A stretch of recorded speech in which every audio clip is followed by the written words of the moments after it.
ఓం శుక్లాంబరధరం విష్ణుం శశివర్ణం చతుర్భుజం ప్రసన్నవదనం ధ్యాయేత్ సర్వవిఘ్నోపశాంతయే నారాయణం నమస్కృత్య నరం చైవ నరోత్తమం దేవీం సరస్వతీం వ్యాసం తతో జయముదీరయేత్.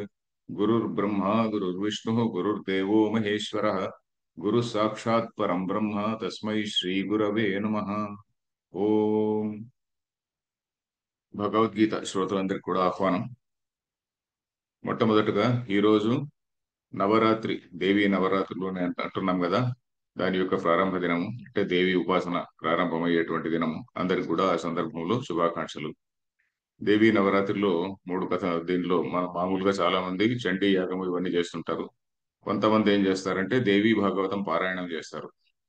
ఇంకా కొంతమంది ప్రతిరోజు కూడా చండీ పాఠం చదువుకుంటారు. ఒకటి సార్లు రెండు సార్లు చదువుకుంటుంటారు. ఈ చండీ పాఠం గురించి దానిలో మూడు కథలు ఉన్నాయని మనకు తెలుసు. దేవి భాగవతం అంటే చాలా పెద్ద పుస్తకం, వారం రోజులు 10 రోజులు చదవాల్సినటువంటి పుస్తకం. తెలుగులో ట్రాన్స్లేషన్ కూడా ఉంది, అది చదవాల్సినటువంటి పుస్తకము. లేకుంటే ఆ చండీ యాగం అనేది తీసుకోండి. చండీ పాఠంలో మూడు కథలు ఉన్నాయి. ఆ మూడు కథలు కూడా సత్వగుణము, రజోగుణము, తమో గుణము అనేటువంటి వాటి గురించి.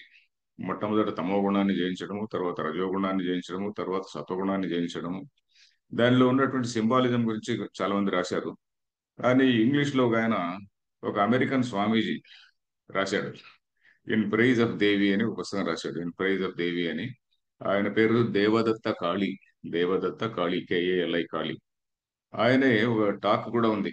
ఏదంటే అదేంటి, వేదాంత సొసైటీ ఆఫ్ కాలిఫోర్నియా, దానిలో ఆయన is one of the teachers. Vedanta society of California cities లో, చాలా సిటీస్ లో ఉంది వేదాంత సొసైటీ అని. ఆ యూట్యూబ్ లోకి వెళ్ళి మనం డీకోడింగ్ చండీ, డీకోడింగ్ చండీ అని మనం టైప్ చేసి సెర్చ్ చేస్తే, ఇమీడియట్ గా రాకపోతే దేవదత్త కాళీ అని కూడా రాసేస్తే you get that speech about 40-50 minutes or so. చాలా బాగుంది. దానిలో ఉన్నటువంటి సింబాలిజం అంతా కూడా ఆయన చాలా చక్కగా మన గ్రంథాలన్నీ చదివి మన గురువుల దగ్గర నేర్చుకొని ఆయన విద్యను అభ్యసించి ఆయన చేసినటువంటి వాడు. అది కూడా మనం వినొచ్చు. సో ఈ దేవి నవరాత్రి సందర్భంలో జస్ట్ ఈ విషయం చెప్పదలుచుకున్నా. ఇప్పుడు ఈ భగవద్గీతకు వద్దాం. భగవద్గీతలో మనం 23వ అధ్యాయం 23వ శ్లోకం చదివాం. ఇక్కడ ఏంటంటే కర్మయోగం అనేటువంటిది ఇక్కడ ప్రసక్తి. అర్జునుడు కర్మ చేయాలన్నా వద్దా అనేటువంటి సందేహంలో ఉన్నాడు, సంశయంలో ఉన్నాడు. ఆ సంశయంలో ఉన్నప్పుడు కృష్ణుడు చాలా ఎలాబరేట్ గా చెప్తున్నాడు. ఏ ఏ కారణాల వల్ల మనిషి కర్మ చేయాలి అనేటువంటి చెప్తున్నాడు. కర్మణైవ హి సంసిద్ధి స్థిత. అయ్యా, నువ్వు జ్ఞాని అనుకున్నా కూడా నువ్వు కర్మ చేయాల్సిందే. ఒకవేళ నువ్వు జ్ఞాని అయినప్పటికీ కూడా ఆ, ఇప్పుడు ఉదాహరణ, నీకంటే పెద్ద ఉదాహరణలు ఉన్నారు కదా, జనకుడు, అశ్వపతి, ఇట్లాంటి మహారాజర్షులంతా ఉన్నారు కదా, వాళ్ళందరూ చేశారు.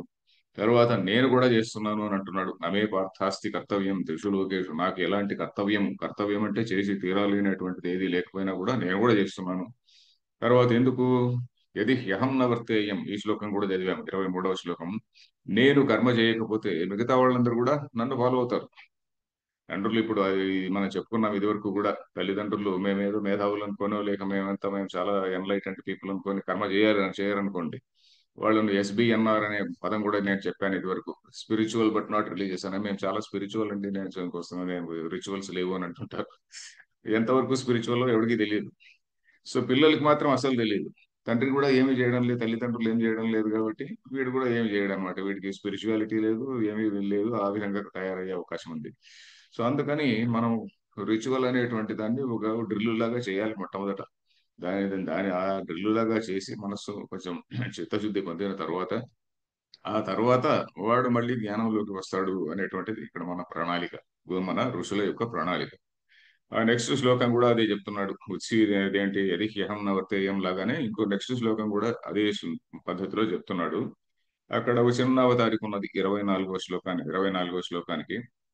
తథాచ కో దోష ఇత్యాహ. तथा च को दोषः इत्याह। ఆ పని వర్క్, మన కర్మ అనేటువంటిది ఆచరించకపోతే ఏమిటి దోషం, ఏమిటి అనే దాన్ని చెప్తున్నాడు. అంటే నేను నా గురించి, ఆయన గురించి చెప్పుకుంటున్నాడు కదా. ఇది హ్యహం న వర్తేయం, నేను పని చేయకపోతే నా ఈ మనుషులందరూ కూడా నన్ను కూడా అనుసరిస్తారు, వాళ్ళు కూడా కర్మలు మానేస్తారు అంటున్నాడు. వాళ్ళందరూ కర్మలు మానేస్తే ఏమొచ్చిందా, ఏమి నష్టం వచ్చింది అని ప్రశ్న వస్తుంది. ఏం నష్టం వచ్చింది అంటే ఇది చెప్పబోతున్నాడు ఇప్పుడు. ఉత్సీదేయురిమే లోక. उत्सीदेयुरिमे लोका న కుర్యాం కర్మ చేదహం न कुर्यां कर्म चेदहम् శంకరస్య చ కర్తాస్యాం शङ्करस्य च कर्ता स्याम् ఉపహన్యామిమా ప్రజా. उपहन्यामिमाः प्रजाः. ఓకే, ఇక్కడ పద విభాగం చూస్తే ఉత్సీదేయు ఇమే లోకాః న కుర్యాం కర్మ చేత్ అహం. ఇక్కడ లోక అని ఉంది కదా, లోక అనే చోట లోకాహ ఒక విసర్గ ఉంది, అక్కడ విసర్గ లోకం అయిందంతే, లోకాహన అని రాదు కదా, అందుకని లోక నకుర్యాం కర్మ చేద్ అహం. శంకరస్య చ కర్త స్యాం ఉపహన్యాం ఇమాహ ప్రజాః. రెండు వాక్యాలు ఉన్నాయి, రెండు మూడు వాక్యాలు ఉన్నాయి ఇందులో. మొదటి లైన్ అంతా కూడా ఒక వాక్యం, ఏది ఉత్సీదేయురమే లోకాన కుర్యాం కర్మచేదహం వరకు ఒక వాక్యం. దీనిలో అన్వయం ఏంటి? అహం కర్మ నా కుర్యాం చేత్. ఒక్కోసారి సంస్కృత వాక్యాలు చివరి నుంచి మొదలుపెట్టి చెప్పుకుంటే మనకు తెలుగులో అన్వయం కుదురుతుంది. చివరి నుంచి మొదలు పెట్టేయం అనుకోండి, ఇక్కడ నా కుర్యాం కర్మ చేద్ అహం అని ఉంది కదా, ఆ అహం నుంచి మొదలుపెట్టి వెనక్కి వస్తే అన్వయం సరిగ్గా కుదురుతుంది. అహం కర్మ నా కుర్యాం చేత్, నేను నా ఉపాధి ధర్మమైనటువంటి కర్మ. శ్రీకృష్ణుడు జ్ఞానే, శ్రీకృష్ణుడు జ్ఞాని కాదని ఎవరు ఉంటారు కదా. శ్రీకృష్ణుడు జ్ఞాని అయినప్పటికీ కూడా ఆయన ఉపాధి ఏ ఉపాధిలో ఉన్నాడు? ఇప్పుడు క్షత్రియ ఉపాధిలో ఉన్నాడు. ఆయన క్షత్రియుడు కాదు కదా, యాదవుడు ఇట్లాంటి బెట్లేకి పోకండి, ఎందుకంటే ఆయన కూడా రాజ్యంలో ఉన్నాడు కాబట్టి క్షత్రియ ధర్మంలో ఉన్నటువంటి వాడు. సో అక్కడ ఏమిటి, క్షత్రియ ధర్మ ఇది అనేటువంటిది ఒక ఉపాధి. ఆ ఉపాధిలో ఉన్నాడు కాబట్టి ఆ ఉపాధి ధర్మం ప్రకారం ఆయన పనిచేయాలి. ఈ వాజ్ పాలిటీషియన్. దేనిలో పాలిటీషియన్ అనే బదులు స్టేట్స్మన్ అందాం. స్టేట్స్మన్ అటు స్టేట్ క్రాఫ్ట్ తెలిసినటువంటి వాడు. సో ధర్మాల గురించి, ధర్మాన్ని నిలబెట్టడానికే కదా ఈ స్టేట్ క్రాఫ్ట్ అంతా ఉండేది. స్టేట్ క్రాఫ్ట్ అంటే ఏదో ఆ మనం ప్రపంచంలోనే దోచుకోవడానికి కాదు కదా. సో ఈ స్టేట్ క్రాఫ్ట్ తెలిసినటువంటి వ్యక్తి. సో అహం కర్మ నా కుర్యాం చేత్ ఇమే లోకాహ, ఈ లోకములన్నీ కూడా ఇమే లోకాహ ఉత్సీదేయు అనేటువంటిది ఇక్కడ అన్వయం. నేను ఒకవేళ ఆ, ఇదేంటి మన ఉపాధి ధర్మాన్ని అనుసరించి నేను నా కర్మను ఆచరించకపోతే ఇమే లోకాహ, ఈ లోకములన్నీ కూడా, ఈ లోకములు అంటే ఏంటి? ప్రజలు. లోకములు అంటే లోకం అంటే మట్టి కాదు, ఏంటది ఏదో ఉంది చూడండి, లోకం అంటే మనుషులు అన్నాడు కదా, లోకం అంటే నేనా సంథింగ్ ఏదో ఉన్నది. సో ఎనీవే లోకా ఉత్సీదేయు, ఈ లోకములన్నీ కూడా ఉత్సీదేయు సీదంతి మమ గాత్రాన్ని. సద్ అనేటువంటి ధాతు మనం చూసాం కదా, సీదంతి అంటే కొలాప్స్ అయిపోతాయి. సీదంతి మమ గాత్రాన్ని అంటే నా శరీరంలో ఉన్నటువంటి అవయవాలన్నీ కూడా కుంచుకుపోతున్నాయి, ఏంటి కొలాప్స్ అవుతున్నాయి. అర్జునుడు చెప్పాడు చూడండి, సీదంతి మమ గాత్రాన్ని ముఖం చ పరిశుష్యతి అని చెప్పాడు కదా మొదట అధ్యాయంలో. సో అలాగా సీదంతి. ఉత్సీదేయు అంటే ఏమిటి? అవి కొలాప్స్ అయిపోతాయి అంటే ఏమిటి? అదంతా కూడా నేను కర్మలు మానేస్తే కానీ అవన్నీ కూడా నశించిపోతాయి. నశించిపోతాయి అంటే దానిలో ఒక రకమైన కర్మలు ఏమీ ఉండవు కాబట్టి there is no productive work, there is no economic activity in the society. అలాంటప్పుడు ఏమైతుంది? సొసైటీ కొలాప్స్ అవుతుంది. సో ఎవడు చేసే పని వాడు చేస్తుంటేనే కొంచెం ఎకనామిక్ యాక్టివిటీ ఇవన్నీ కూడా ఉంటాయి కదా. సో ఇవన్నీ కూడా రాజధర్మంలో ఉండేటువంటి విషయాలే. సో అందుకని నకుర్యాం కర్మ చేదహం. అలాగైతే ఏమవుతుందండి అంటే శంకరశేష కర్త శ్యాం. శ్యాం అంటే అవుతాను, అహం శ్యాం అని నేను అవుతాను. ఏమవుతాను? శంకరస్య కర్త అహం శ్యాం. అహం అనేదాన్ని మనం అధ్యాహారం చేసుకోవాలి. నేను శంకరానికి, శంకరం అంటే ఏంటి? ఇక్కడ వర్ణ సంకరం అని కాదు, కర్మ. ఎవడు ఏ పని చేయాలనో తెలియదు, ఎందుకంటే అందరూ కూడా మేధావులు అనుకొని కర్మలు మానేశారనుకోండి. మానేస్తే ఇప్పుడు వీళ్ళందరూ కూడా కర్మలు మానేస్తే ఎవడు ఏ కర్మ చేయాలి? ఏమి దానిలో ఇదేం ఉండదు. ఒక శత్రురాజు ఎవడన్నా వస్తే ఎవడు కత్తి పట్టుకోవాలి అనేటువంటిది ఏముండదు. క్షత్రియుడు కత్తి పట్టుకోవడం మానేసినాడు, ఇంకోటి బ్రాహ్మణుడు వాడేదో పంచాంగం పట్టుకొని పోతాడు, ఇంకోటి ఎవడో తపేలా పట్టుకొని పోతాడు అనుకోండి. యుద్ధం ఏం చేస్తారు వీళ్ళు? సో ఆ విధంగా శంకరస్య జకర్తాస్యాం, నేను క్షత్రియ కర్మ మానేశారు అనుకోండి, అప్పుడు దేశం ఏమవుతున్నది? సో అలాగనమాట. నేను ఆ కర్మను నేను కర్మను వదిలేస్తే ఆ, లోకములో ఈ కర్మ సంకరం జరుగుతుంది. అంటే moral confusion, ethical confusion, duty గురించి కన్ఫ్యూజన్, ఆ మన జాబ్ చార్ట్ గురించి కన్ఫ్యూజన్, ఎవడు ఏం చేయాలి అనేటువంటిది ఏముండదు. కాబట్టి అందరు కూడా ఒక కన్ఫ్యూజన్ లో ఉంటారన్నమాట. అలాగే శంకరస్య చ కర్తస్యాం ఉపహన్యాం ఇమాః ప్రజాః. ఇమాః ప్రజాః ఉపహన్యాం. ఇమాః ప్రజాః అంటే ఈ ప్రజలను, ఇమాః ప్రజాః ఈ ప్రజలందరినీ కూడా ఉపహన్యాం. హనధాతు, హననం అంటే చంపడము కొట్టడము అని కదా. అనడం అంటే పూర్తిగా చంపడమే కాదు, కొట్టడం, నశింపజేయడం, వీకన్ చేయడం. ఉపహన్యం అంటే ఏంటి? ఈ మనుషులందరినీ కూడా వీళ్ళందరినీ నశింపజేసిన వాడని అవుతాను అని. ఎలాగా? వీళ్ళందరూ కూడా కర్మలు చేయకపోతే ఒక ప్రత్యవాయ ప్రాప్తి అనేటువంటిది ఒకటి ఉన్నది కదా. ఇప్పుడు ఏదైతే స్వధర్మం అనేటువంటిది ఒకటి ఆచరించకపోతే దానికి ఏమిటి? స్వధర్మం ఆచరించినప్పుడు ప్రత్యవాయం. ప్రత్యవాయం అంటే ఒక నెగటివ్ రిజల్ట్. ఆ నెగటివ్ రిజల్ట్ అనేది ఉంటుంది. సో ఆ విధంగా వీళ్ళందరినీ నెగటివ్ రిజల్ట్ అంటే ఏమిటి? వీళ్ళు నరకానికి వెళ్లాల్సి వస్తుంది. సో ఇలాంటివన్నీ కూడా వీళ్ళు ప్రత్యవాయాన్ని పొందుతారు. ఎవరు? ఇమాః ప్రజా, ఈ ప్రజలందరూ కూడా ప్రత్యవాయాన్ని పొందుతారు. ఆ పొందడానికి కారణం నేనవుతున్నా. సంకరస్య చ కర్త అహమేవ కర్త. నేను దానికి కర్త కాబోతున్నాను. వీళ్ళందరినీ కూడా నశింపజేస్తున్నాను. వీళ్ళందరినీ కూడా నశింపజేసిన వాడనవుతాను. ఇదేంటి? ఉపహన్యాం ఇమాః ప్రజా, వీళ్ళందరినీ కూడా నశింపజేసిన వాడనవుతాను అని అంటున్నాడు. సో ఇక్కడ చాలా ఇంపార్టెంట్ విషయం అన్నమాట. భాష్యం చూద్దాం. ఉత్సీదేయు వినశ్యేయు. దేయః వినశ్యేయుః అని ఉంది సార్. ఉత్సీదేయు, యా ఉంటే దిద్దుకోండి, ఎందుకంటే తప్పు అది, ప్రింట్ మిస్టేక్ సరే ఉంటుంది. ఉత్సీదేయు సరే. వినశ్యేయు. ఇమే సర్వే లోకాః ఇమే సర్వే లోకాః లోకస్థితి నిమిత్తస్య కర్మణః అభావాత్ లోకస్థితి నిమిత్తస్య కర్మణః అభావాత్ న కుర్యాం కర్మ చేదహం న కుర్యాత్ న కుర్యాం కర్మ చేదహం కించ సంకరస్య చ కర్తా స్యాం. కించ సంకరస్య చ కర్తా స్యాం. తేన కారణేన ఉపహన్యాం ఇమాః ప్రజాః తేన కారణేన ఉపహన్యాం ఇమాః ప్రజాః ప్రజానాం అనుగ్రహాయ ప్రవృత్తః ప్రజానాం అనుగ్రహాయ ప్రవృత్తః తదుపహితం ఉపహననం కుర్యాం ఇత్యర్థః.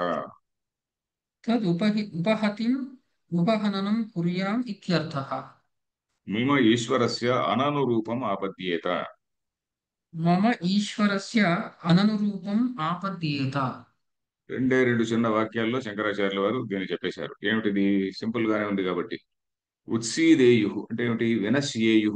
విధిలింగ్, బహువచనము విధిలింగ్ అనమాట. ఉత్సీదేయు.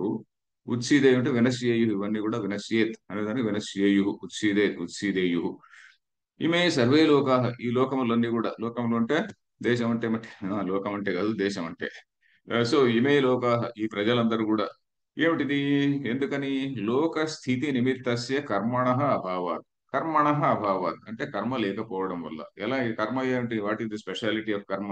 లోక స్థితి నిమిత్తమైనటువంటిది అంటే ఇది.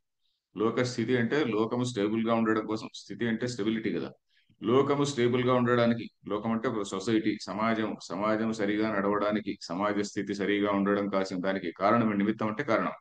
సమాజం సరిగ్గా నడవడానికి సమాజంలో అన్ని వ్యవస్థలు పనిచేస్తుంటేనే కదండి. ఏదో పర్టికులర్ వ్యవస్థ పనిచేయడం మానేసింది అనుకోండి, మెడికల్ డిపార్ట్మెంట్, ఇంకేదో సమాజ డిపార్ట్మెంట్ పనిచేయడం మానేసింది అనుకోండి, లోకస్థితి అదంతా కూడా కన్ఫ్యూషన్ లోకి వస్తుంది కదా. సో లోక స్థితి నిమిత్తస్య కర్మణః అభావాత్, ఈ కర్మ అనేటువంటిది ప్రతి ఒక్కరు కూడా చేసి తీరాల్సిందే. దాని యొక్క అభావం, అభావం అంటే లేకపోవడం, యాబ్సెన్స్ అని. అభావ అంటే యాబ్సెన్స్. దానివల్ల ఏమవుతుంది? యది న కర్మణః అభావాత్ ఇమే లోకాః ఉత్సీదేయు నా కుర్యాం కర్మ చేదహం. నేను ఒకవేళ కర్మ ఆచరించకపోతే మిగతా వాళ్ళందరూ కూడా నన్ను అనుసరించి వాళ్ళు కూడా కర్మలు మానేస్తారు. దానివల్ల నేనేమో, నా పరిస్థితి ఎలా ఉంటుంది? కించ సంకరస్య చ కర్తాస్యాం. ఆ సంకరానికి కర్త నేనే అవుతాను. కర్త కూడా పాపం వస్తుంది. ఏదైనా తప్పు చేస్తే కర్త కారయిత చైవ ప్రేరకశ్చ అనుమోదక అని ఒక వాక్యం ఉన్నది, శ్లోకం. కర్త చేసేవాడు, డైరెక్ట్ గా యాక్షన్ లో పార్టిసిపేట్ చేసేవాడు. కారయిత అంటే నువ్వు పోయి చెయ్యి అని చెప్పని వాడు డబ్బులు ఇచ్చేవాడు. మన గుడ్డా లీడర్ అనుకోండి. తర్వాత కర్త కారయిత చైవ ప్రేరక, దాన్ని ఇంకా దాన్ని ఫస్ట్ ఆఫ్ ఆల్ ఒక ప్లాన్ ఇచ్చి చేసేటువంటి వాడు ఒకడు. తర్వాత అనుమోదక, ఇదాని వాడికి తెలియదు, ముందు తెలియదు, కానీ అయిన తర్వాత వెల్ డన్ మై బాయ్ అనేటువంటి వాడు ఇంకొకడు అనుమోదక. అలాంటి వాడు ఒకడు. సో వీళ్ళు నలుగురికి కూడా సుకృతే దుష్కృతే చైవ చత్వార సహభాగిన అని అన్నారు.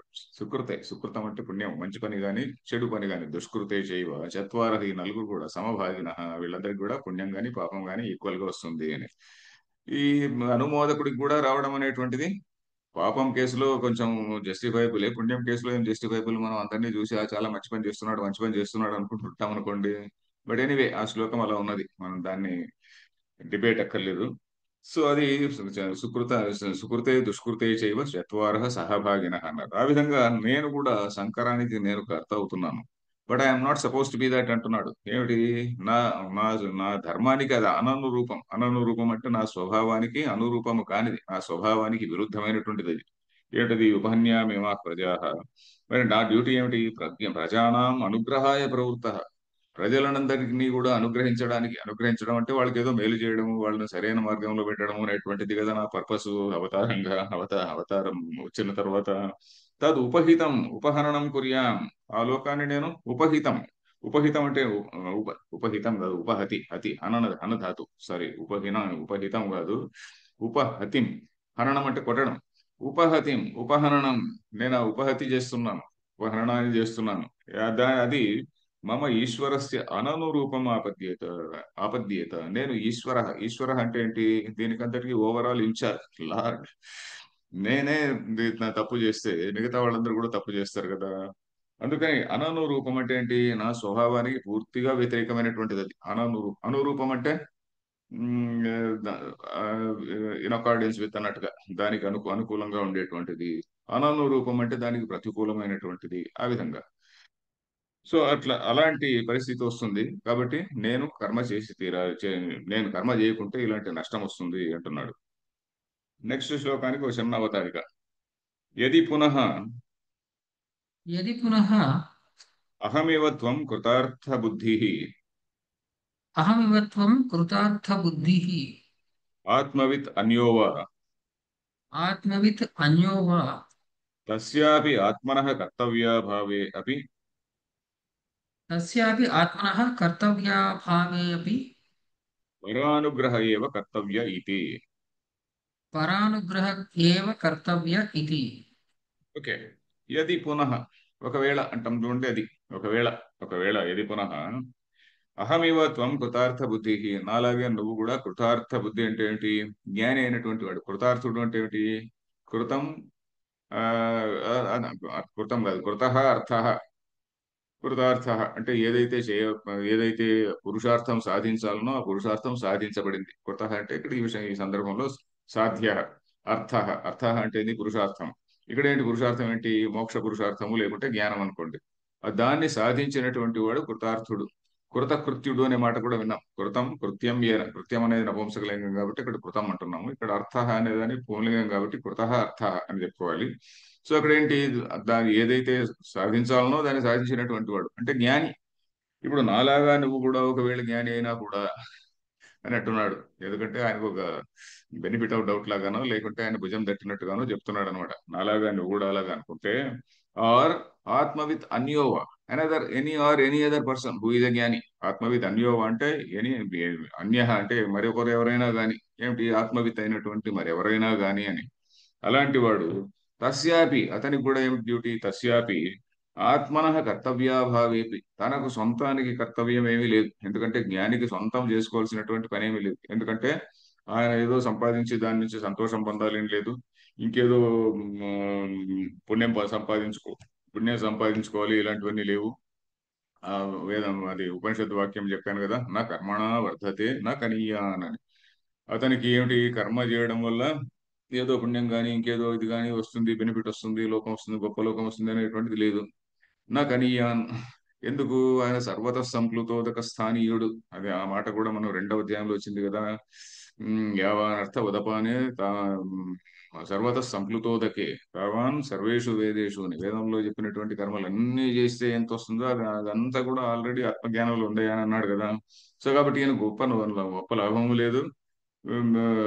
గొప్ప అని కాదు, ఎలాంటి లాభము లేదు, ఎలాంటి నష్టము లేదు. అందుకని ఆత్మన కర్తవ్య భావేపి పరానుగ్రహ, పరానుగ్రహ ఏవ కర్తవ్య అంది కదా. అక్కడ పరానుగ్రహ కర్తవ్య అని సంధిలో ఇవన్నీ పోతున్నాయి కదా. సో పరానుగ్రహ అంటే ఇతరులను అనుగ్రహించడం కోసం. అనుగ్రహం అంటే ఇక్కడ చేయబెట్టుకొని ఇలా కూర్చోవడం కాదు. అనుగ్రహం అంటే ఈయన కూడా ఏదో మంచి పని చేయడం అనమాట. ఈయన కూడా ఒక ఎగ్జాంపులరీ యాక్షన్.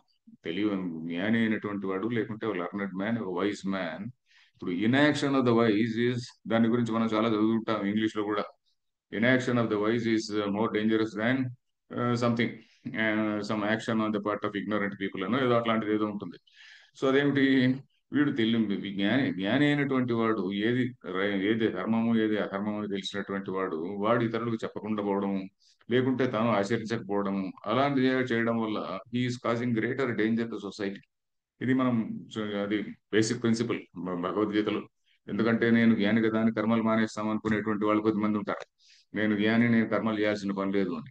అలా కాదు నాయన, నువ్వు జ్ఞాని అయినప్పటికీ కూడా ఒకవేళ నువ్వు సన్యాసాశ్రమానికి ఒకవేళ నీకు ఆశ్రమాన్ని తీసుకొని ఆశ్రమ సన్యాసం తీసుకునేటి వెళ్ళిపోతే అది వేరే మాట. కానీ ఈ ఆశ్రమంలో ఉంటూ గృహస్థాశ్రమంలో ఉంటూ నేను నేను ఏం కర్మలు చేయను అంటే అది కాదు, నీ ఉపాధి ధర్మాన్ని అనుసరించి నువ్వు కర్మలు చేయాలి అనేటువంటిది నెక్స్ట్ శ్లోకం. ఇది చాలా మంచి శ్లోకం ఇది. ఈ శ్లోకాన్ని మామూలుగా మన శృంగేరి పీఠాధిపతి గారు చాలా సార్లు చెప్తుంటారు. ఇది ఆయన భాషణల్లో చాలా సార్లు చెప్తుంటారు ఇది. చూద్దాం. సక్త కర్మణ్య విద్వాంసో सक्तः कर्मण्यविद्वांसो యథా కుర్వంతి భారత यथा कुर्वन्ति भारत కుర్యాద్ విద్వాన్స్ తథాసక్తః कुर्याद्विद्वांस्तथा सक्तः చికీర్షుర్లోక సంగ్రహం. चिकीर्षुर्लोकसङ्ग्रहम्। దీనికి కూడా శంకరాచార్యుల వారు ఒక రెండు చిన్న లైన్లలోనే భాష్యం ఉంది. చూద్దాం ఇది. సక్తాహ పద విభాగం తీసుకుంటే సక్తాహ కర్మణి, కర్మణ్య విద్వాంసో అనేది కర్మణి అవిద్వాంస యథా కుర్వంతి భారత కుర్యాత్ విద్వాన్స్ విద్వాన్ ప్లస్ తథా ఏమవుతుంది, విద్వాన్స్ తథా అవుతుంది, సకారం వస్తుంది. విద్వాన్ ప్లస్ తథా విద్వాన్స్ తథా అసక్త, తథాసక్త కాదు, విద్వాన్స్ తథా అసక్త. అక్కడ ఉంది లోపల సంధిలో ఉంది. తథా అసక్త తథాసక్త. ఎందుకని చికీర్షు లోక సంగ్రహం. ఇది పద విభాగం. ఏమిటిది? ఇదంతా శ్లోకం అంతా ఒకటే వాక్యమే. ఏమిటి? యథా, హే భారత, హే భారత. ఈ భారత అనేటువంటిది ఏంటి? భరత వంశంలో పుట్టినటువంటి ఓ అర్జున అనేటువంటిది. నువ్వు చాలా గొప్ప వంశంలో పుట్టావయా. Don't bring down the prestige of your great ఏంటి క్లాన్, గ్రేట్ వంశం అని చెప్పని ఒక హింట్ అన్నమాట. దీనికి మధుసూదన సరస్వతి కామెంటరీలో ఇంకో మాట కూడా రాశాడు. భా అంటే జ్ఞానము, తస్యాం రతత్వేన భారత. భా జ్ఞానం, తస్యాం రతత్వేన భారత అంటే జ్ఞానమునందు రతి కలిగినటువంటి వాడు భారతుడు. మనమందరం కూడా భారతీయులు అంటే జ్ఞానమందు రతి కలిగినటువంటి వాళ్ళు, జ్ఞానమందు అత్యంత ప్రీతి కలిగినటువంటి వాళ్ళు అన్నమాట మనం అందరం కూడా. సో హే భారత, కర్మణి అవిద్వాంస. అవిద్వాంసులు అంటే ఏంటి? ఆత్మజ్ఞానము లేనివారు. విద్వాంసుడు అంటే విద్వాంసులు, సారీ, సంస్కృతంలో విద్వాంస అంటే ప్లూరల్ అది. మనం తెలుగులో విద్వాంసుడు అంటున్నాం. సంస్కృతంలో కేవలం విద్వాన్ అంటేనే పుంలింగం, ఏకవచనం. విద్వాంస అంటే ఏమిటి? బహువచనం. సక్తా కర్మణ్య విద్వాంస అంటే అజ్ఞానులైనటువంటి వారు, అంటే ఆత్మజ్ఞానము లేని వారు అని. ఏ విధంగా అయితే ఏ విధంగా అయితే కర్మణి సక్తాహ అంటే కర్మయందు చాలా ఉత్సాహంతో, చాలా కర్మ ఫలమునందు చాలా ఉత్సాహంతో, యథా కుర్వంతి ఏ విధంగా అయితే చేస్తారో ఆ విధంగా కుర్యాత్ చేయాలి. ఎవరు? విద్వాన్. విద్వాన్ అంటే ఏమిటి? జ్ఞాని, ఆత్మజ్ఞాని అయినటువంటి వాడు. విద్వాన్ అంటే దాని ఆత్మజ్ఞాని ఇక్కడ ఈ కాంటెక్స్ట్ లో. విద్వాంస అంటే ఆత్మజ్ఞానులు. సో విద్వాన్ తథా అసక్త అంటే ఏమిటి? కర్మ ఫలం పైన ఆసక్తి లేకుండా, అంటే ఆ కర్మలో కూడా అంటే చాలా పర్ఫెక్ట్ రియాక్షన్ కూడా మళ్ళీ కాదు. మామూలుగా ఆఫీసుల్లో వర్క్ టు రూల్ అని చెప్పని కూర్చొని నాకు ఈ పేపర్ వస్తే నేను ఇన్నే పేపర్లు అది కాదు. వర్క్ టు రూల్ కాదు. వీడు ఉత్సాహంగా పనిచేయాలి, ఉత్సాహంగా పని చేయాలి, బాగా కూడా పని చేయాలి, మిగతా వాళ్ళకంటే బెటర్ రిజల్ట్ ఇవ్వాలి. But at the same time దాని కర్మ ఫలం పైన ఆసక్తి ఉండకూడదు. నేను చేస్తున్నాను, నేను అనేటువంటి అదేంటి ఆమ్, ఆత్మ, దాని ఎందుకు ఇది ఉండకూడదు అనమాట. నేను చేస్తున్నాను అనేటువంటిది ఆ భావన లేకుండా కర్తృత్వ భావన, దీనికోసం కర్తృత్వ భావన, భోక్తృత్వ భావన ఈ రెండు లేకుండా అతను చేస్తుండాలి అని. కుర్యాద్ విద్వాంస్ తథా అసక్త. ఎందుకని? లోక సంగ్రహం చికీర్షు, ఆ లోక సంగ్రహాన్ని కోరుతున్నవాడై అని. చికీర్ష అంటే ఏమిటి? కర్తుమిచ్చా చికీర్ష. అది సమంత ప్రత్యయం అంటాం కదా. కర్తుమిచ్చా చికీర్ష, భోక్తుమిచ్చా బుభుత్సలాగా, పఠితుమిచ్చా పిపఠిష, గంతుమిచ్చా జిగమిష అని ఇట్లాంటివన్నీ ఉన్నాయి కదా, అలాంటిది. చికీర్ష ఉన్నటువంటి వాడు చికీర్షు అని. చికీర్షు లోక సంగ్రహం చికీర్షు సన్ కర్మ కుర్యాత్ అని. అలా లోక సంగ్రహాన్ని కోరుతున్నటువంటి, చేయాలనుకుంటున్నటువంటి వాడై ఈ ఈ అసక్తుడై అంటే కర్మ ఫలమునందు ఆసక్తి సంగము లేకుండా నువ్వు కర్మ చేయాలి అని. అంటే దీని అర్థం ఏంటి? జ్ఞాని అయినటువంటి వాళ్ళు వాడి ఆశ్రమ ధర్మాన్ని పాటిస్తూ ఆ, సన్యాసాశ్రమంలో లేకుంటే ఇతను చేస్తుండాలి. సన్యాసులు కూడా ఏమిటి, వాళ్ళకి పూర్తిగా కర్మ లేవని కాదు, వాళ్ళు జ్ఞానాన్ని పంచడం అనేటువంటిదే వాళ్ళ కర్మ. They are the role models for the whole society. ఒక వ్యక్తి ఏ విధంగా ఇంత భగవంతుడి లాగానే, సన్యాసి అంటే ఏమిటి, ఆయన ఆత్మజ్ఞాని అంటే ఏమిటి, అహం బ్రహ్మాస్మి అనే స్థాయిలో ఉన్నాడు. అంటే పరమాత్మయే ఒక్కడ వచ్చి భూమిపై నడిస్తే ఎలా ఉంటుందో ఆ పద్ధతిలో ఉన్నారు అని వాళ్ళ అర్థం. అందుకనే నడిచే దేవుడు అనేవారు ఎవరిని, కంచి పరమాచార్యులు ఒక ఆయన ఉండేవారు చూడండి, ఆయన నడిచే దేవుడు అని అనేవాళ్ళందరూ కూడా. ఆ విధంగా, ఎందుకంటే ఆయన ఎప్పుడు కూడా కాలినడకన వెళ్ళేవాడు, గ్రామ గ్రామంలో ఉండి ఒక గ్రామంలో ఒక రోజు నైట్ హాల్ట్ చేసి ఆ విధంగా మన తెలుగు రాష్ట్రాలన్నీ, తెలుగు ఆర్ సదర్న్ రాష్ట్రాలన్నీ కూడా తిరిగాడు అనమాట. సో అది ఆయన స్పెషాలిటీ, అందుకని ఆయన నడిచే దేవుడు అనేవారు.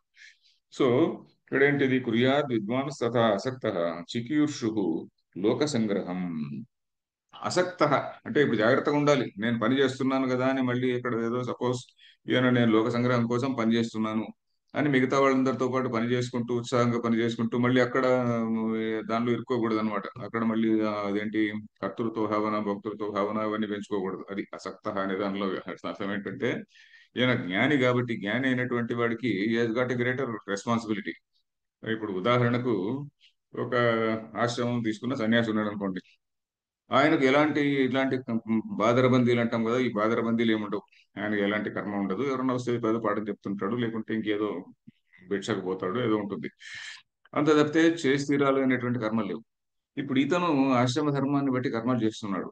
దానిలో ఒక రకమైనటువంటి ఆ టెంప్టేషన్ లోన్ కావచ్చు. టెంప్టేషన్ అంటే ఏమిటి, ఇదైతే కర్మఫలం, ఇక ఫలశ్రుతులు అవి ఇవి ఉంటాయి, అందరూ చెప్తుంటారు, యజ్ఞం చేస్తుంటారు, లేకుంటే ఇంకేదో పని చేస్తున్నప్పుడు దాని యందు ప్రీతి పెంచుకోకూడదు అనమాట.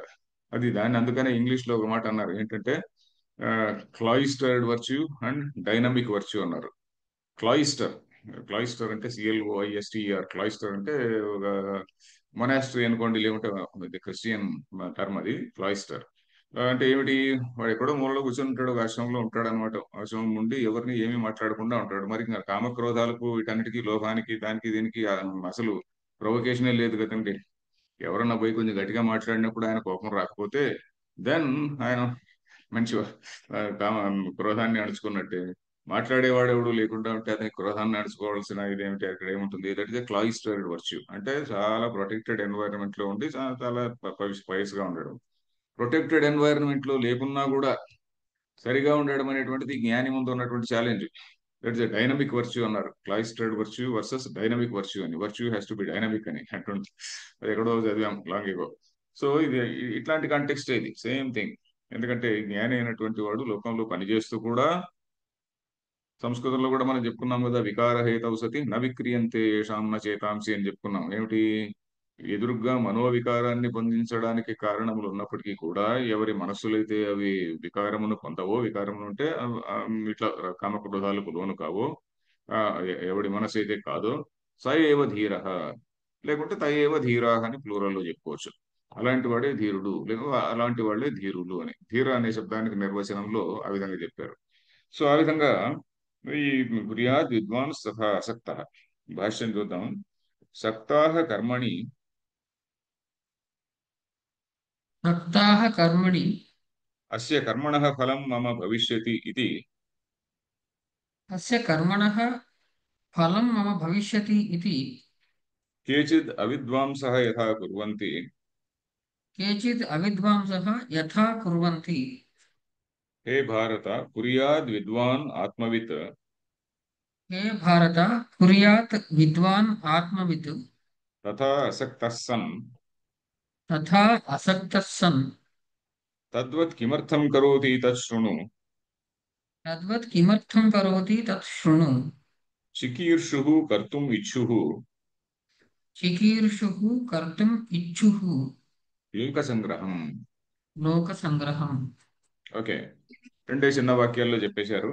సక్తాహ కర్మణి అంటే కర్మ యందు శక్తి గలవారి. కర్మ యందు అంటే కర్మలు యందు ప్లస్ కర్మ ఫలమందు.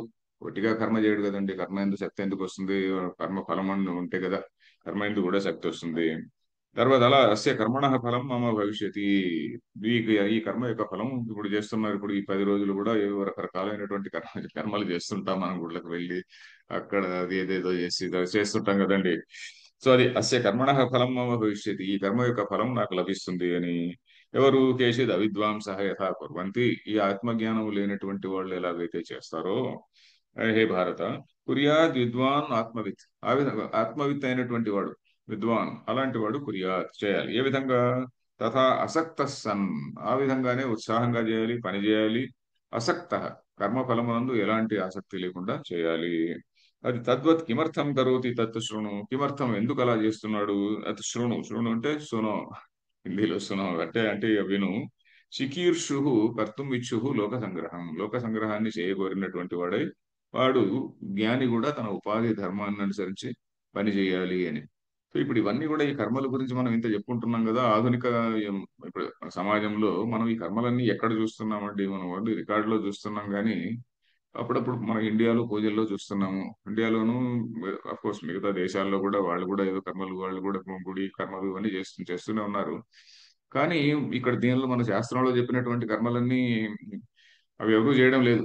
ఊళ్ళలో కూడా ఏదో పండుగలు ఆ సందర్భాల్లో ఏదో చేస్తున్నారు కానీ శాస్త్రంలో చెప్పినటువంటి పంచయజ్ఞ పంచమహాయజ్ఞాలు, నిత్య కర్మలు ఇవన్నీ కూడా మనకు చాలా కంప్లీట్ గా లోపించాయి.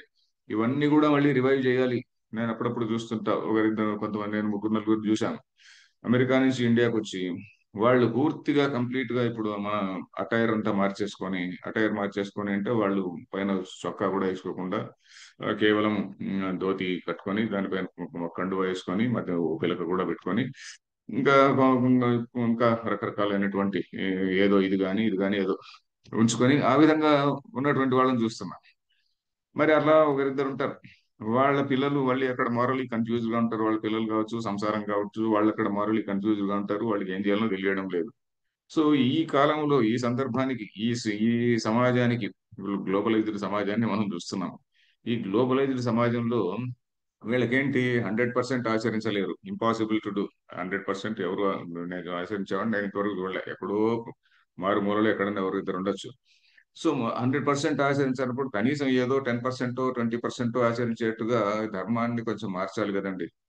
అది దట్ నీడ్ ఈస్ దేర్. ధర్మశాస్త్రాన్ని కొంచెం రాయకపోతే ఏమవుతుందంటే వీళ్ళందరికీ, హిందువులకందరికీ ఇంకా మన ధర్మశాస్త్రమే ఉన్నది అనేటువంటి ఒక స్టాంప్ మన పైన ఉంటుంది. మన ధర్మశాస్త్రం ఎప్పుడో అవుట్డేట్ అయిపోయినప్పటికీ కూడా ఈ హిందువులందరికీ కూడా ఇంకా మన ధర్మశాస్త్రమే అని మనల్ని దాన్ని పట్టుకొని జడ్జి చేస్తుంటారు. సో ఇది ఎవరు రాయాల్సింది అంటే మన పెద్ద పెద్ద వాళ్ళు ఎవరైతే ఉన్నారో, మన స్వామీజీస్ ఇట్లాంటి వాళ్ళే. పూర్వకాలంలో ఋషులు కూడా ఇట్లాంటి వాళ్ళే కదండి. ఋషులు ఇంతకంటే గొప్ప వాళ్ళు ఏం కాదు. ఇలా ఆ ఋషులు లాంటి వాళ్ళే వీళ్ళు కూడా. ఆ కాలంలో ఋషులు ఉన్నారు, ఇప్పుడు వీళ్ళు ఉన్నారు. So they have to come together and right. So ఇట్లాంటి భావన కొంతమందికి అక్కడక్కడ వచ్చింది. ఒక స్వామీజీ ఉండేవారు ఇక్కడ హైదరాబాద్ లోనే, శివానందమూర్తి గారని. ఆయన ఒక గొప్ప పండితుడిని ప్రేరేపించి, పుల్లెల రామచంద్రుడు గారని మా గురువు గారు, ఆయన ప్రేరేపించి ఒక గ్రంథం ఒక ఇది రాయించారు. కౌండిన్య స్మృతి అని ఈ కాలానికి అనుగుణంగా రాశారనమాట. సో దాన్ని అఫ్ కోర్స్ ఆయన చాలా మామూలు పెద్ద పీఠాధిపతుల తో పోలిస్తే ఈయన స్థాయి చిన్నది కాబట్టి దాన్ని ఎవరు పెద్దగా పట్టించుకోలే. ఆ స్వామీజీ కూడా చిన్న స్వామి కాబట్టి దాన్ని ఎవరు పట్టించుకోలే. So but it is a great need. ఎందుకంటే ఏమవుతున్నదంటే నేను 20% అంటే 100% ఆచరించలేను, ఎట్లు నాకు పాపం వస్తుంది అని పూర్తిగా వదిలేసిన వాళ్ళు ఉంటారు. లేకుంటే ఎక్కడికక్కడ ఎవరికి వాళ్ళు ఏదో కాంప్రమైజ్ అయిపోయి వాళ్ళు ఏదో వాడికి తోచింది చేస్తుంటారు. సో అలాగా కొంచెం కన్ఫ్యూజ్డ్ గా ఉంటుంది. ఇప్పుడు ఆయన కృష్ణుడు చెప్పినట్టుగా శంకరస్య కర్తాస్యాం అన్నట్టుగా ఇప్పుడు ఆ శంకర స్థితిలో ఉంటాం మనం. మనకి ఎవరికి వాడే నేను చేస్తున్నదే చాలులే అనుకొని, ఎవరికి వాడే అక్కడ చాలే చాలే అనుకొని పెట్టుకుంటున్నారు, స్టాప్ పెట్టుకుంటుంటారు. సో ఆ విధంగా ఉంటుంది. So there is a great need అని నాకు అనిపిస్తుంది. ఎందుకంటే ఈ సంప్రదాయం అనేటువంటి దాన్ని, మన ధర్మం అనేటువంటిది కూడా, ఆ ధర్మాన్ని నెక్స్ట్ జనరేషన్ అందించడం అనేటువంటిది కూడా మన కర్తవ్యం కదండి. ఏదో భగవద్గీతను అందించడం అనేటువంటిది ఉన్న దానిలో బెస్ట్ థింగ్ ఏంటంటే భగవద్గీతను అందించడం. ఎందుకంటే దీనిలో చెప్పినటువంటి ఆల్ నోబుల్ థాట్స్ ఇవన్నీ కూడా మన పిల్లవాళ్ళకి తెలిస్తే ఎంత గొప్ప థాట్స్ ఉన్నాయి మన దగ్గర అనేది తెలుస్తుంది. కనీసం ఇదైనా అందించాలి. ఇంటలెక్చువల్ గా మనం దేవుడి పూజ రోజు చేసిన, మనం పిలక పెట్టుకున్నా పెట్టుకోకపోయినా ఆమ్, ఏమైనా కూడా. సో ఈ దీన్ని అందించడం అనేటువంటిది చాలా చాలా ముఖ్యం. మనం ఎథిక్స్ నేర్పించడానికి రామాయణం భారతం నేర్పించడం చాలా చాలా ఇష్టం. ఎందుకంటే సంప్రదాయం అనేటువంటిది it is like relay race అని చెప్పారు ఎవరో. రిలే రేస్ లో ఎవడైతే బ్యాటన్ పట్టుకొని క్యాండిల్ లో బ్యాటన్ అంటారు, 100 మీటర్స్ పరిగెడతాడు, దాని తర్వాత ఆ బ్యాటన్ ఇంకోటికి అందిస్తాడు, ఆ బ్యాటన్ మళ్ళీ ఇంకోటి తీసుకుంటాడు. ఆ విధంగా రిలే రేస్ లాగా సంప్రదాయ ఇస్ లైక్ రిలే రేస్. సంప్రదాయ సమ్యక్ ప్రదీయతే, అది దాన్ని ఎలా ఎలా ఎలా అందిస్తూ పోతుంటారు అనమాట. So that has to be done, లేకుంటే ధర్మం అనేటువంటిది నిలవదు కదా. సో ఇలాంటివి మన ముందు ఇప్పుడు వస్తున్నటువంటి ప్రశ్నలు. సో దీనికి మనకు అన్ఫార్చునేట్లీ మనమే ఉన్నంత వరకు భగవద్గీత చదువుకొని ఈ భగవద్గీత వెలుగులో మనమే మనకు ఏదో సాధ్యమైనంత మనం ఆచరిస్తూ ఉండాలి అని నా అభిప్రాయం. నెక్స్ట్ శ్లోకానికి ఒక చిన్న అవతారిక. ఇది కూడా చాలా గొప్ప శ్లోకం ఇది. ఏవం లోక సంగ్రహం చికీర్షోహో एवं लोकसङ्ग्रहं चिकीर्षोः న మమ ఆత్మవిదః కర్తవ్యమస్తి न मम आत्मविदः कर्तव्यमस्ति అన్యస్య వా अन्यस्य वा లోక సంగ్రహం ముక్త్వా लोकसङ्ग्रहम् उक्त्वा తతః తస్య ఆత్మవిదః ఇదం ఉపదిశ్యతే. ततः तस्य आत्मविदः इदम् उपदिश्यते. సో ఈ లోక సంగ్రహం చేయాలి అనుకుంటున్నటువంటి నాకు, ఆత్మవేత్త అయినటువంటి నాకు, నాకు గాని ఇంకెవరికైనా గాని, ఆత్మవేత్త అయినటువంటి ఇంకెవరికైనా గాని లోక సంగ్రహం అనే మాట వదిలి అనే తప్ప ఇంకా వేరే ఏమీ లేదు, ఇంకేం ప్రయోజనం లేదయా అంటున్నాడు. అది ఆ మాట చెప్పడానికి ఇది చెప్తున్నాడు. ఏమిటిది? ఏవం లోక సంగ్రహం చికీర్షోహో, ఈ విధంగా లోక సంగ్రహం చేయాలి అని ఎవరైతే అనుకుంటున్నారో అతనికి నా మమ ఆత్మవిదః కర్తవ్యమస్తి చికీర్షోహో మమ, చేయదలుచుకుంటున్నటువంటి నాకు అని, లేక వేరే ఇంకెవరికైనా కానీ అని, రెండు ఇద్దరికి కూడా, నేను నేను కావచ్చు మరొకరు కావచ్చు అన్నట్టుగా. నా మమ ఆత్మవిదః కర్తవ్యమస్తి, ఆత్మవేత్త అయినటువంటి నాకు, నా మమ ఆత్మవిద అంటే ఆత్మవేత్త అయినటువంటి నాకు కర్తవ్యం నాస్తి, కర్తవ్యం ఏం చేసి తీరాలి అనేటువంటిది ఏమి లేదు, ఎక్సెప్ట్ లోకానుగ్రహం, అది కూడా చెప్పబోతుండ్రు. అన్యస్యవ, నాకే కాదు మరి ఇంకెవరికైనా గాని, లోక సంగ్రహం ముక్త్వా, లోక సంగ్రహం తప్ప మిగతా ఇంకేమి ఏమీ ఆబ్జెక్టివ్ ఏమీ లేదు, మిగతా లాభం ఏమీ లేదు. తతః తస్య ఆత్మవిద ఇదం ఉపదిశ్యతే, అలాంటి ఆత్మవేత్తకు ఇది చెప్పబోతున్నాడు. ఏమిటి? ఇది చాలా చాలా చాలా ఇంపార్టెంట్ అండి, నాకు చాలా నచ్చినటువంటి శ్లోకం ఇది. నా బుద్ధి భేదం జనయేత్ न बुद्धिभेदं जनयेत् అజ్ఞానాం కర్మసంగినాం अज्ञानां कर्मसङ्गिनां జోషయేత్ సర్వకర్మాణి जोषयेत् सर्वकर्माणि విద్వాన్ యుక్త సమాచరన్. विद्वान् युक्तः समाचरम्. ఇక్కడ పద విభాగం చూద్దాము. నా బుద్ధిభేదం జనయేత్ అజ్ఞానాం కర్మసంగినాం. కర్మసంగినాం అంటే ఒకటే పదమే, కర్మ యందు సంగము కలవాడు కర్మసంగి. కర్మసంగిన్ అథవా కర్మసంగి. కర్మసంగినాం అనేది షష్ఠీ బహువచనం. ఆ కర్మ యందు ఆసక్తి కలిగినటువంటి వాళ్లకు బుద్ధి భేదం. బుద్ధి భేదం అంటే ఏంటి? వాడి మైండ్ లో ఒకటి ఉంటుంది, ఈ విధంగా నేను కర్మ చేయాలి అని. దాన్ని భేదం, భేదం అంటే విడగొట్టడం. నరక భిద్ భిద్ అంటే భేదించడం అంటే ఏంటి? దాన్ని జడగొట్టడం. ఆయన ఏదో సమ్ పూజ చేయాలి, ఈ విధంగా చేద్దాం అనుకుంటుంటాడు. ఈయన వెళ్తాడు, ఈయనకు ఉన్నటువంటి పాండిత్యం అంతా అక్కడ పెట్టి, నువ్వు అలా చేయకూడదు, ఇలా చేయకూడదు, ఇదేంటి ఆత్మజ్ఞానం, నువ్వు అసలు అహం బ్రహ్మాస్మి స్థాయిలో ఉండాల్సింది, నువ్వు ఇదేంటో ఈ పూజ చేస్తున్నావు అని వాడిని బుద్ధిని చలింపజేయకూడదు అని. నా బుద్ధి భేదం జనయేత్, బుద్ధే చాలనం అన్నారు, బుద్ధిని చలింపజేయడం అది. నా బుద్ధి భేదం జనయేత్ అజ్ఞానం. అజ్ఞనుడు అంటే ఏంటి? ఇగ్నోరెంట్ అని కాదు, ఆత్మజ్ఞానం లేని వాళ్ళు అంతే. భగవద్గీతలో అజ్ఞాని అంటే ఏమిటి? ఆత్మజ్ఞానం లేనివాడు అంతే.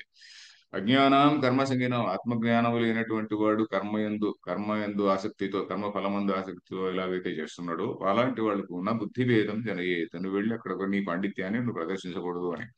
అంటే ఏంటి? ఏదో అందరినీ లోక సంగ్రహం చేయమన్నారు కదా అని చెప్పని నేను అందరినీ, ఏమిటి ఇక్కడ అందరినీ తప్పులు పట్టడానికి పోకూడదు.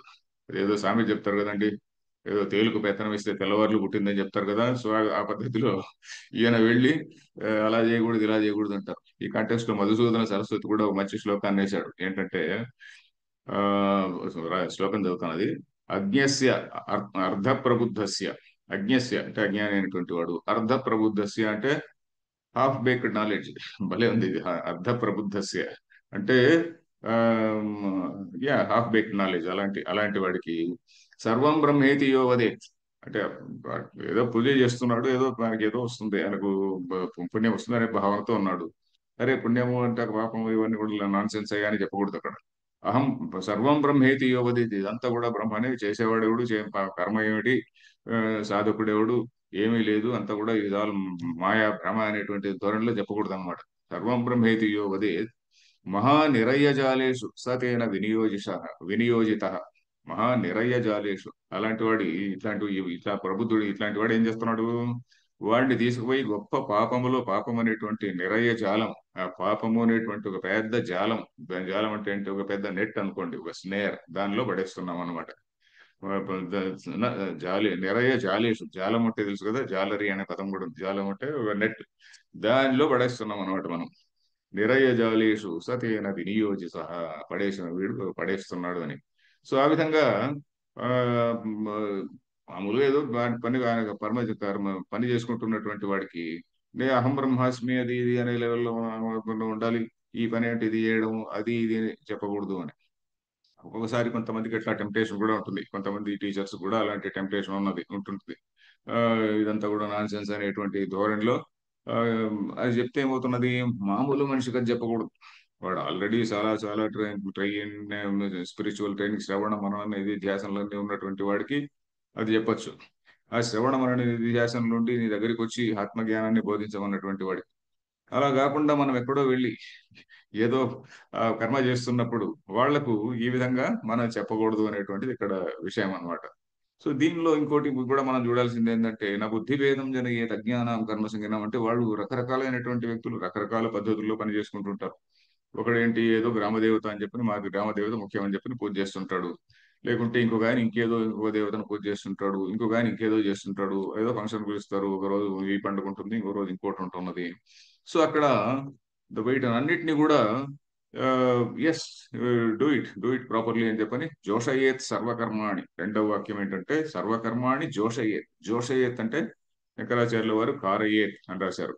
కారయేత్ అంటే చేయించాలి, చేయించాలి అంటే తను అక్కడ ఉండి చేయించడం అని కాదు. కారయేత్ అంటే yes, encourage, do it well అన్నట్టుగా. జోషయేత్ సర్వకర్మాణి విద్వాన్ యుక్త సమాచరన్, విద్వాంసుడు తను మాత్రం ఎలాగ ఉండాలి, యుక్త, దేనితో యుక్తుడు ఉండాలి, ఆత్మజ్ఞానంలో ఉంటూ, ఆత్మనిష్టలో ఉంటూ, ఆత్మజ్ఞానంలో యుక్తుడై, ఆత్మజ్ఞానంతో యుక్తుడు అంటే ఏంటి, యుజి అంటే ఏమిటి, దాని యోగే, కలయిక, ఆత్మజ్ఞానంతో ఉండి, ఆత్మజ్ఞానం అనేటువంటి స్థితిలో ఉంటూ, విద్వాన్ యుక్త సమాచరణ, విద్వాంసుడు వీడు మళ్ళీ వాడి స్టేజ్ లో ఉండకూడదు. వీడు ఒక ఇంగ్లీష్ లో ఒక పోయం ఒకటి ఉన్నది, ద లాంగ్ లెగ్డ్ ఫ్లై అనే ఒక పోయం, ఎప్పుడో చదివాము. లాంగ్ లెగ్డ్ ఫ్లై అనే దాన్ని విలియం బట్లర్ ఎయిట్స్ అనే అతను రాశాడు, YEATS అనే అతను. అది ఒక పెద్ద ఫ్లై ఉంటుంది. ఒక ఫ్లై అంటే ఇంత ఇది ఉంటుంది దాదాపు, ఇట్లా ఏమో చిన్న ఈగ కాదు, పెద్దగా ఉంటుంది. ప్రవాహం ఇలా పోతూ పోతూ పోతూ ఉంటుంది. ప్రవాహం ఎంత పోతున్నా అది అలాగే ఉంటుంది, కదలకుండా ఉంటుంది. అది ఎక్కడ లాంగ్ లెగ్డ్ ఫ్లై, అది కదలకుండా ఉంటుంది. మన దగ్గర కూడా మనం అప్పుడప్పుడు చిన్న చిన్న స్ట్రీమ్స్ లో చూస్తుంటాము. సో అలాగా long legged fly upon the stream, his mind moves on silence అని చెప్పని ఎవరిని గురించో రాస్తారు. సో ఆ మైండ్ అనేటువంటిది ఆ విధంగా సైలెంట్ గా ఉంటుంది అనమాట. అది ఎలా ఉంటుంది, అన్ని అది ఫ్లో నడుస్తూనే ఉంటుంది, కానీ వీడు మాత్రం స్థిరంగా ఉంటాడు అనమాట. సో అది దట్ ఇస్ ఏ ఉదాహరణ. వీడు దానిలో మళ్ళీ ఇరుక్కుపోకూడదు. అట్ ద సేమ్ టైం వాడికి లేనిపోని వేదాంత బోధన చేయకూడదు. ఎందుకంటే వీడు అన్డైజెస్టెడ్ ఫిలాసఫీ అంటాం చూడండి, వీడు కూడా కొంతమంది అలా చెప్పేటువంటి వాళ్ళు కూడా కొంతమంది అన్డైజెస్టెడ్ ఫిలాసఫీ కూడా ఉంటుంది. అలాంటప్పుడే అలాంటి ఉత్సాహం ఉంటుంది. అలాంటప్పుడే ఇట్లాంటి వాడిని తప్పుబట్టి వీడిని తప్పులు బట్టి వాడికేం తెలియదు వీడికేం తెలియదు అనేటువంటి ధోరణిలో చాలా మంది ఉంటారన్నమాట. సో అలాంటి ఒక అన్డైజెస్టెడ్ ఫిలాసఫీ ఏమవుతుంది, ఒక ఇంటలెక్చువల్ డయేరియా లాగా అది మారుతుంది అనమాట. సో ఆ పద్ధతిలోకి పోకూడదు అనేటువంటి, ఇది చాలా గొప్ప శ్లోకం అని నా ఉద్దేశంలో. ఇక్కడ టైం అయింది అనుకుంటా. జోషయే సర్వకర్మాణి విద్వాన్ యుక్త సమాచరన్, అంటే ఇంకో పాయింట్ కూడా ఇందులో చూడాల్సింది ఏంటంటే, అన్నిటిని కూడా యాక్సెప్ట్ చేసేటువంటి స్వభావం మనది. మనం దేన్ని కూడా, అందుకనే మనం ఎందుకు ఆమెకి ఇన్ని ఆచారాలు ఇన్ని అంటే, మనం we have not destroyed anything. మనం అన్నిటి కూడా, సత్యం ఒకటి ఉన్నది. ఆ సత్యం అనేటువంటి వెలుగులో వీళ్ళందరూ కూడా ఏమైనా ఎలాంటి భావనలతో చేసినా కూడా they are all coming on to the right path. వీళ్ళందరూ పూజ చేసే వాళ్ళందరూ ఏం చెడిపోవడం లేదు కదా. వీళ్ళు అలాంటివి ఏమన్నా ఉంటే దాన్ని రెక్టిఫై చేయాలి. ఇప్పుడు ఉదాహరణ శంకరాచార్యులు ఇట్లాంటి వాళ్ళు, ఆ, అంతకుముందు వ్యాసుడు కూడా, ఇలాంటి వాళ్ళు ఏం చేశారు? అవైదికమైనటువంటివి ఏవైనా ఉంటే గానీ వాటిని రెక్టిఫై చేశారు. ఉదాహరణకు పశుబలులు ఇట్లాంటివన్నీ ఉన్నాయి. దానికి మన వ్యాసుడే భారతంలోనే రాశాడు, భాగవతంలో కూడా ఉంది. ఏంటి, ఆ ప్రాచీన బర్హి కథ చెప్పాను. అట్లానే ఇంకా మిగతా కొన్ని చోట్ల కథలు ఉన్నాయి. శంకరాచార్యుల వారు కూడా దేశమంతా తిరిగి అక్కడ ఉన్నటువంటి కొన్ని అవైదికమైనటువంటి కాపాలికులు లాంటివి, అంటే దీనిలో శ్మశానాల్లో ఉండి విడి పూసుకొని మనుషులు చంపడము, నర బలులు, ఆ బలులు, ఈ బలులు ఇట్లాంటి ఉంటే వాళ్ళన్నిటి కూడా, ఇవన్నీ కూడా అవైదిక మతాలు అని చెప్పిన వాటిని అన్నిటిని కూడా నిరసించి మామూలుగా కొన్ని పెద్ద పెద్ద సంప్రదాయాన్ని స్టాండర్డైజ్ చేశారు కదా. సో బట్ ఈ ఈ సంప్రదాయాల్లో కూడా వివిధ రకాలైన పూజలు ఉంటాయి. ఆ పూజలన్నిటి కూడా మనం యాక్సెప్ట్ చేస్తాం. మనకి ఇన్ఫాక్ట్ ఈ స్పిరిట్ ఆఫ్ టాలరెన్స్, అన్నిటిని కూడా సహించడం అనేటువంటి స్పిరిట్ ఎక్కడి నుంచి వచ్చింది అంటే మన మన ఉపనిషత్తుల నుంచినే వచ్చింది. ఆ ఉపనిషత్తుల సారమైనటువంటి భగవద్గీత వీటినన్నిటి కూడా మనం చెప్తున్నది అనమాట. సో ఇక్కడ మన వేదాంత సంప్రదాయంలోనే మనకు ఈ టాలరెన్స్, ఈ ఇంక్లూజివ్నెస్, ఇవన్నీ మనకు మాత్రమే ఉన్నాయి. ఇది మనం మన స్ట్రెంగ్త్ మనం గ్రహించాలన్నమాట. ఎందుకు మనకి ఇన్ని ఉన్నాయంటే, because we have allowed everything. At the same time being above, అది జ్ఞాని అయినటువంటి వాడు ఈజ్ అబౌవ్. జ్ఞాని కానటువంటి వాడు, వాడికి మళ్ళీ మా కన్ఫ్యూజన్ లో లేకుండా వాడితో తోచి చేసుకుంటుంటాడు. వీ హ్యావ్ అలౌడ్ ఎవ్రీథింగ్ అంతే. మనం వాడిని ఇది తప్పు, నా మతం రైతు, నా మతం లేక రా అనేటువంటి ధోరణి మనకు లేకపోవడానికి ఇది ఒక కారణం అనమాట. సో ఇప్పుడు టైం అయింది. భాష్యం నెక్స్ట్ క్లాస్ లో చదువుతాం. సో బుధవారం నేను ఉండడం లేదు. ఆ, ఫ్రైడే విల్ అగైన్ మీట్. ఓం పూర్ణమద పూర్ణమిదం పూర్ణాత్ పూర్ణముదచ్యతే పూర్ణస్య పూర్ణమాదాయ పూర్ణమేవ అవశిష్యతే. ఓం శాంతి శాంతి శాంతి. ధన్యవాదాలు ఆచార్య. ధన్యవాదాలు.